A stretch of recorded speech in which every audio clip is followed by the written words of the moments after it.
professora Larissa aqui, para a gente conversar um pouco sobre essa reta final para o nosso concurso público nacional unificado, famoso CNU, o Enem dos concursos, né? Estamos aí na reta final para essa prova. É uma prova que vai ocorrer em todos os estados do Brasil, em mais de uma cidade, inclusive. E a primeira coisa que eu já quero falar com vocês, né, antes da gente começar a nossa conversa, é que já saíram os locais de prova, para vocês já consultarem, já se programarem. Lá no site da FGV, ó, vou compartilhar aqui com vocês. Vocês vão entrar lá no site, sempre acompanhando, né? Tem que entrar no site se sair alguma novidade. A primeira coisa aqui, ó, quando vocês entrarem, consulta o local de prova. Então já consultem o local de vocês para não ter nenhum imprevisto, já vê o tempo de deslocamento até a prova, que horas que você vai sair de casa, considerando que muita gente vai fazer essa prova, que vai ter trânsito, então já sair com uma antecedência boa para você não perder, beleza? Então, primeiro assunto que a gente tem que falar, consulta o local de prova. Beleza, mas aí agora, Larissa, vamos conversar sobre essa reta final. O que você pode me dar de dica? O que eu tenho que fazer nessa reta final? Primeiro,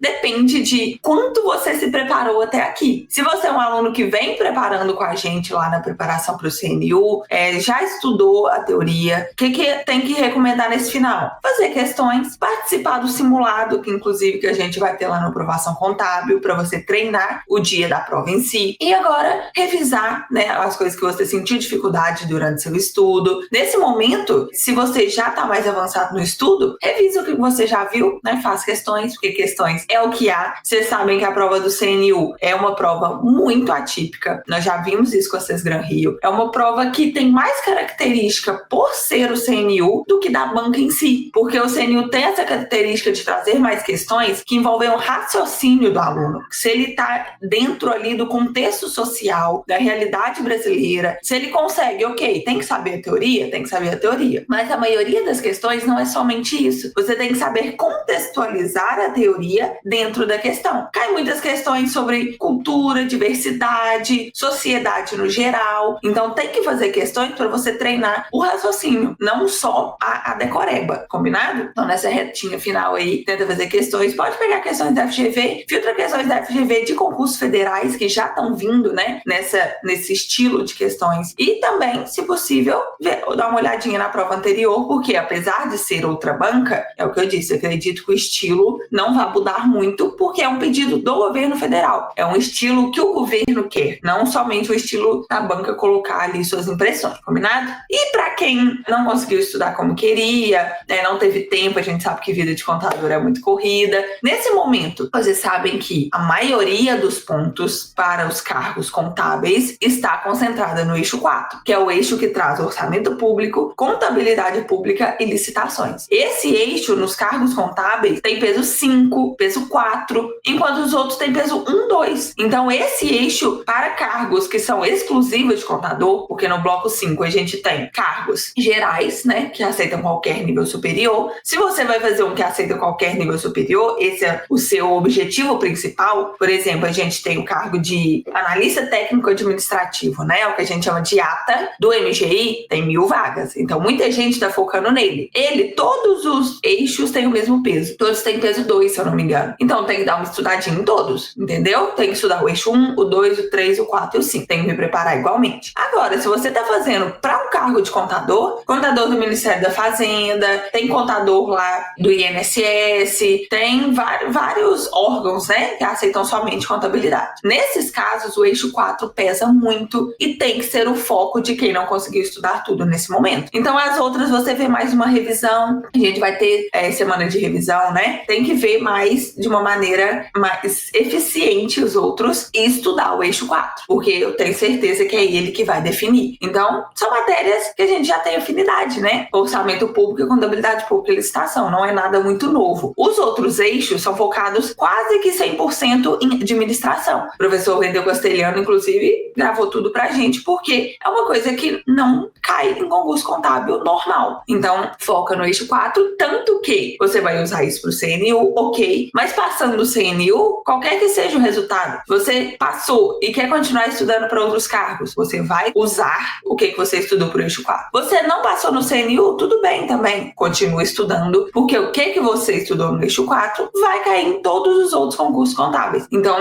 não é, vamos dizer, jogado fora, né? Claro que nenhum estudo é jogado fora, mas esse você vai usar aí na vida toda como concurseiro. E aí, gente, algumas outras dicas. Olhar o calendário, ou o que a gente chama de cronograma lá no edital, ok? Sempre dá uma olhadinha no site da FGV. Às vezes sai algumas certificações, às vezes tem alguma coisinha que ela quer fazer de diferente, então não deixem de olhar todos os dias nessa reta final. E aí, lembrando então que a nossa prova, dia 22/9 já ficou disponível o local de prova, então já tá lá para quem quiser acessar. E nossa prova dia 5/10, primeiro domingo de outubro, vai ser a prova aplicada aí, né? A maioria das cidades do Brasil inteiro fazendo essa prova, né? A rua vai ter até vazia, vai ter tanta gente fazendo essa. E aí, dia 5/10, então. Dia 6/10 vai sair a divulgação preliminar dos gabaritos. Aí a gente vai analisar, né? Vai ver se alguma cabe recurso, vai indicar recurso, se couber, né? Vai dar uma analisada boa. Por quê, gente? O CNU não acaba dia 5/10, né? Dia 5/10 é somente, olha aqui, a prova objetiva. Então, se tem alguém que fez a inscrição, mas não tá muito por dentro ainda, né? Dia 5/10 é só as questões de marcar, certo? Aí depois, posteriormente, quem for bem na objetiva vai ser convocado a voltar e fazer a prova discursiva. Então, a discursiva é em um dia separado. Isso é bom, porque agora, né, semana que vem aí, no dia do CNU, vocês vão focar somente nas questões objetivas. E aí, depois,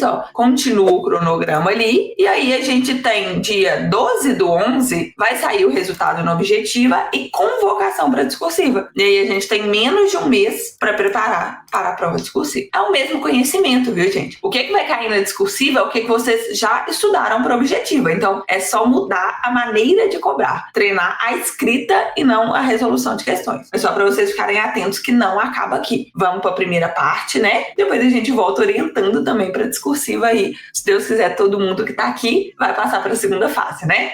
E aí, o cronograma aí acontece, né? E o resultado final está previsto para dia 30/1 aí. Então, janeiro de 2026, você já vai saber onde que você vai trabalhar, né? Então, pessoal, é isso que eu queria trazer para vocês. Primeiro, agora falando não de um conteúdo muito teórico, não de tanta técnica, né? Quero falar para vocês sobre a resolução da prova em si. Aproveita que a prova é só de marcar, então você consegue organizar melhor seu tempo, certo? Começa pelo o que eu faria se eu estivesse fazendo essa prova. Eu começaria pelo eixo 4, principalmente se eu estou sonhando aí com um cargo de contador. Pega a prova, já começa pelo 4, que é ali as questões que a gente tem que garantir, as questões que provavelmente você vai ter estudado mais. Então já garante elas e ok. Depois vai fazer as outras. Aí depois vai pela ordem que você achar aí que você estudou mais, que você já tem conhecimento de vida, conhecimentos gerais, por exemplo, muita coisa que a gente consegue depreender assim de um raciocínio, não necessariamente de um conteúdo decoreba, né? Aí você vai fazendo sua organização. Por isso é bom participar do simulado, porque aí você já treina a organização em casa, chega lá na prova sabendo sua estratégia de resolução. Controla bem o tempo, deixa um tempo satisfatório para marcar o gabarito. Vocês sabem que ano passado deu um tumulto gigante por causa de pessoas que não marcaram a bolinha ali do tipo de prova no gabarito. Então lê a orientação, não acha que é bobo, não ficar,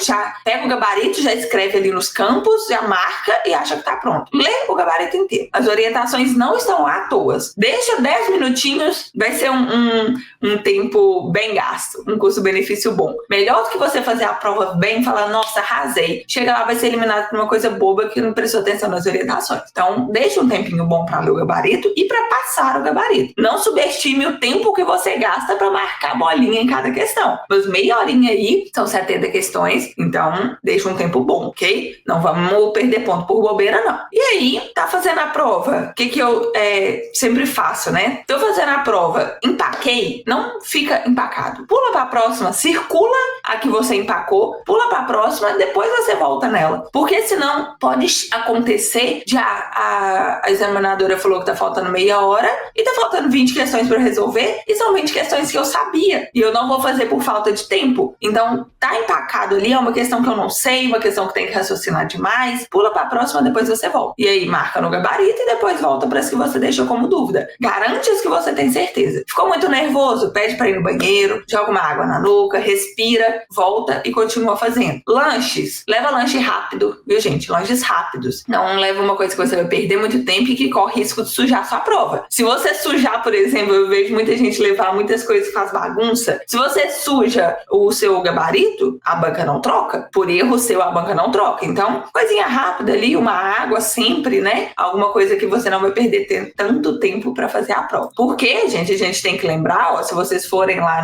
no edital, o horário da prova também, né? A prova vai ser aplicada, ó, vamos lá. Tô abrindo aqui o edital. A prova vai ser aplicada. Vamos ver o que a FGV fala, porque vocês sabem que a FGV também tem uma diferençazinha aí do tempo, né, de prova. Aqui, a prova objetiva vai ser aplicada, ó, para os cargos de nível superior, né, que é o que a gente está fazendo ali no nosso bloco 5. Prova objetiva dia 5 de outubro, das 13 às 18 horas. Então, 5 horinhas de prova, é pesado. Então, não digo para não levar nada, por isso que eu tô levando para levar um lanche, porque 5 horas sem comer nada também, a fome bate e começa até a atrapalhar, né? Então, das 13 às 18, você tem que estar lá, já dentro da prova, fazendo a prova, ok? Tem que estar fazendo a prova 13 às 18 horas. E aí, normalmente, a FGV fecha o portão meia hora antes, ó. Os portões serão fechados 30 minutos antes, às 12h30. Então, não falar a prova é 1 hora, então eu vou chegar 12h45, vai ficar de fora. 12h30, vocês têm que estar dentro do local de prova. Já vimos muita gente perder, por exemplo, o exame de suficiência que é aplicado pela FGV, porque acha que se a prova é 1, pode chegar a 1.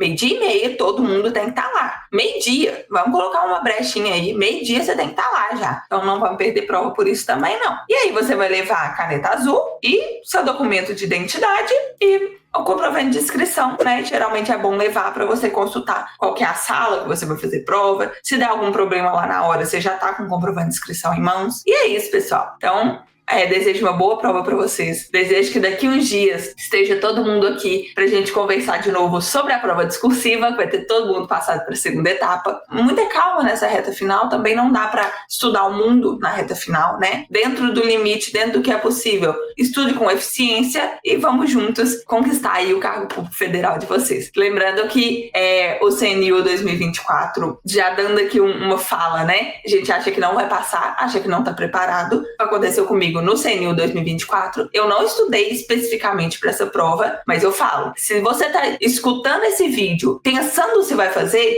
vai. O CNU é uma prova diferente, você pode achar que não vai bem e ir bem. Tem um cadastro reserva grande e a lista tá rodando, viu, gente? Tô acompanhando de perto e tô vendo que a lista vai rodar bastante, teve muita desistência, muita gente assume em outros concursos e vai abrindo vaga. Então não deixa de fazer, independente de como tá o seu estudo até aqui. Aproveita que vai ter em todos os estados, né? O gasto de deslocamento não vai ser tão grande quanto, por exemplo, quando as provas são só em Brasília. Então não deixa de fazer, beleza? Vai todo mundo lá, depois você vai falar, ainda bem que eu fui, né? Então, boa prova para vocês. Nos vemos nas próximas preparações para a discursiva. Tchau, tchau!